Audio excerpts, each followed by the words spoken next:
Ahirətin davası, ahirət deyəndə axirət zamanın, İmam Zaman əleyhissalamın zuhur ərəfəsinin davası haqq-batil davası deyil. Proseslər haqqın içində cərəyan eləyəcək. Haqqa tərəfdar olanların içində cərəyan eləyəcək.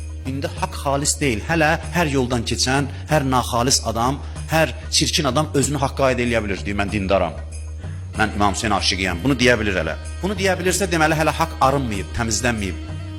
Haqqın içində olan nahaqdan təmizlənməyib. İmtahanlar daxildə olacaq. Buna hazır olmaq lazımdır. Mən Məhərrəmdə bu mövzunu niyə seçdim? Keçən dəfə dedim. Məhərrəm çox qəribə hadisədir. Kərbəlaya baxışınızı dəqiq incələyin, görün necə baxırsınız Kərbəlaya. Kərbəlada məsciddə ibadət edən möminlər gözün açdı, gördü, qılınc çəkiblər İmam Hüseynin qabağında dayanıblar. İmtahan bilirsiniz nədir insanları? İndi oturub deyir, Allah Şimrə lənət eləsin, Allah filan kəsə lənət eləsin. Şimrin dövrünə qayıt, Şimr bilirsiniz kim idi? Məsciddə ibadət edən bir müsəlman. İndi elə bilir ki, Şimrin buynuzu var idi. Adlar sizə mane olmasın. Şimr indiki zamanda filan kəs, nə bilim, konkret adama aid eləmək istəmirəm, onu bilmək olmaz. Məsciddə sənlə çin-çinə namaz qılan, Allah eləməsin, buradakilərdən uzaq. Təxminən belə adamlar təsəvvür eləyin gözünüzdə. Ki siz çaşdırmasın. Biz elə bilirik ki, onlar hamısı cəhənnəmdən çıxıb gəldilər, İmam Hüseyni öldürdülər. Onlar məsciddən çıxdılar, İmam Hüseyni öldürdülər. Əli əleyhissalamın yanından gəlib Hüseynin qarşısında dayandılar. Bu çox qəribə bir məsələdir. Ona görə də bu hər zaman ola bilər. Və burada oturanlara təhqir olmasın, burada oturanların heç biri ondan sığortalanmayıb. Heç biri. Kimsə desə, yox əşi, səhv deyib. Yox əşi, mən bu sözü deməsin heç kəs. Bu sözü dilinə gətirməsin. Bir dövr var idi, say artırdı. Günü-gündən adamlar gəlirdi dinə. Bir dövr, ora toplaşanların içindən düzün əyridən seçilmə prosesi başlandı. Tarixdə belə oldu. Və bu həmişə təkrarlanacaq. Bu Peyğəmbərlə Həzrət Əlinin, Həzrət Rəsulullahla Həzrət Əlinin dönəmidir, dövrüdür. İza cəə nəsrullahi vəl-fəth. Allah Quranda buyurur ki, Allahın köməyi, nəsri gəldi və sən fəth elədin. Məkkə fəth olundu, din ki qüdrətə çatdı. Və rəeytən nəs yədxulunə fi dinillahi əfvacan.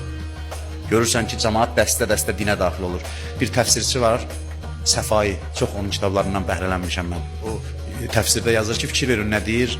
Və rəeytən nəs yədxulunə fi dinillah. İnsanlar dinə daxil olur dəstə-dəstə. Din onların qəlbinə daxil olmur. Onlar dinə daxil olur. Din qəlblərinə daxil olmur. Haya düşüb gəlirlər. Bir şey ki, qüdrətə çatdı, müştərisi çox olar. Axışıb gəliblər. Dinə daxil olurlar. Fəsəbbih bihamdi rabbikə və estəğfirhu innəhu kənə təvvaba. Peyğəmbərə deyim, məğrur olma. Allaha ibadət elə. Bu səs-küy səni məğrur eləməsin. Bunların gəlişi səni o qədər də sevindirib, yəni halı dəyişməsin. Allaha həmd elə, istiğfar elə və hələ yəni görəcəkli günlər qabaqdadır. Həmin bunlar qılınc çəkəcəklər sənin balalarına qarşı. Həzrət Əliyə kim zülm elədi?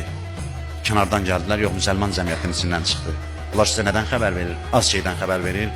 İmam Həsənə kim zülm elədi? İmam Hüseyni Kərbəlada kim öldürdü? Başqa dindən olanlar, xeyr, dəhşət onda idi ki, namaz qılanlar öldürdü. Təkbir deyə öldürdü. Həccə gedənlər öldürdü. İbadət edənlər öldürdü. Quran oxuyanlar öldürdü. Bu çox mühüm mövzudur ki, gərək hər zaman diqqətli olsun. Neçə yerdə İmam Sadiq and içib, and olsun Allaha imtihan olunacaqsınız. İmtihan olunacaqsınız. Sizdən az qisim qalacaq. İmtihan olunacaqsınız, necə ki sürmə gözdə imtihan olunar. Sürməni çəkən bilir ki, indi çəkib bilmirəm, haçan silinəcək. Elə misallar çəkir. O zaman da olacaq ki, səhər dindəsiz, axşama məlum deyil nə olacaq. Çalxalananda bilməyəcəksən, gözü açacaqsın, görəcəksən ki, bu tərəfdəsən. Əlbəttə özündən asılıdır, amma imtihan belə bir şeydir. İmtihan qəlbə yönəlik bir şeydir. O cəmiyyət ki, haqla haqqa qarışıb onun içində, Allah imam zamanını gətirib o cəmiyyəti dünyaya sərvər eləyə bilməz. Allahın sünnətinə zidd. Bir cəmiyyət ki, içərisində münafiq var, zəif var, güclü var, qarışıb hamısı bir-birinə, hamısı da iddia edir ki, mən haqqam, gərək ayrılsın bunlar bir-birindən. Gərək haqq xalis gəlsin səhnəyə. Bilirsiniz, yəni sözün xülasəsi budur ki, axır zamanda haqq xalisləşəcək, axırda kim qalacaq İmam Zamanın zuhuru ərəfəsində? İmam Zamanın zuhuru ərəfəsində haqq xalis adamlar qalacaq. Qalanları İmam Zamana silah çəkəcək. Və bunlar çoxsu bizim içimizdən olacaq. Keçən cümə yadınızda dedim. Bizim yəni kimin? Özünü Əhl-i Beyt məktəbinə aid edənlərin içindən çıxacaq. İmam Zamana müxalif olanlar. Peyğəmbər zamanında axışıb gəldilər, Əli əleyhissalamın dövründə 3 dənə müharibə oldu. 40 min Əli əleyhissalamın yanından adam şəhid oldu. 40 min. O dövrün cəmaatına baxın, balaca rəqəm deyil. Sayına baxın. İmam Hüseyin əleyhissalamın dövründə bu xalislərin sayı, təsəvvür edin, İslam cəmiyyətində 100 nəfər aşmadı. Bu xalislərin sayı, xüsusi adamların sayı. O 100 nəfər də orada qətlə yetirildi. İmam Səccad əleyhissalam buyurur ki, atam İmam Hüseyn şəhid olandan sonra 4 dənə düz adam qalmamışdı. Fiziki yox idi. Başda sıfırdan. İndi İmam Səccad başlasın təzədən sıfırdan insanları başlasın cəlb eləməyə. Əhl-i Beyt məktəbinə. Bir zaman da gələcək ki, arınma prosesi gedəcək, təmizlənmə. Amma bu dəfə haqqın tərəfdarlarının sayı kifayət qədər olacaq. Da Hüseyn qətligaha getməyəcək. İmam zaman gələcək, dünyanın sərvəri olacaq və bəşəriyyətə xidmət eləyəcək. Məhsud Bəlağənin şərhində belə bir hədis danışılır. Əleyhissalam danışır.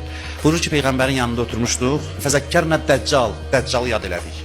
Dəccal bilirsiniz də kimdir? Dəccal axir zamanda gələcək bir varlıqdır ki, insanları haqq yoldan azdırır. Varlıq deyəndə ki, ona bir fərqdə deyirlər, amma çox alimlər deyir ki, o mühitdir, mühitin adıdır.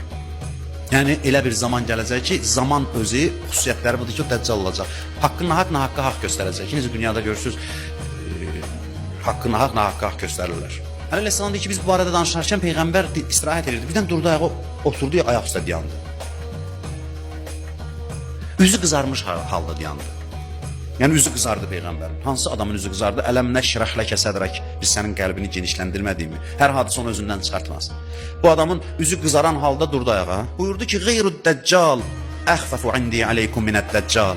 Dedi ki, mən sizlər üçün Dəccaldan başqasından qorxuram.